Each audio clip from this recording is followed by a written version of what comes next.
बिस्मिल्लाहिर्रहमानिर्रहीम। शुरू करता हूँ अल्लाह के नाम से जो बड़ा मेहरबान और निहायत रहम करने वाला है।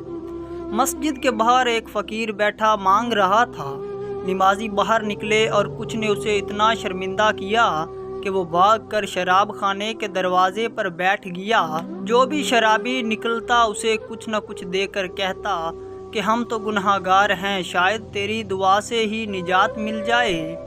इससे मैंने ये बात समझ ली कि गुनाह करके शर्मिंदा होना नेकी करके तकब्बर करने से बेहतर है।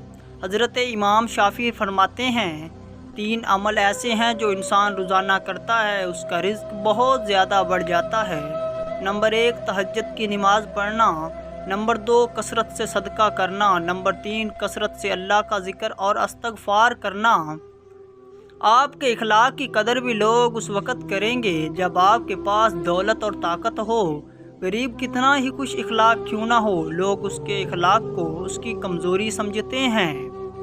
लोगों की बातें पत्थरों की तरह हैं, इनको पीठ पर लादोगे तो ये पीठ तोड़ देंगे। इनको अपने कदमों तले एक ब्रिज बना लो और इन पर चढ़कर बुलंद होते जाओ। उम्मीद करता हूँ आपको वीडियो अच्छी लगी होगी। वीडियो अच्छी लगने की सूरत में लाइक कर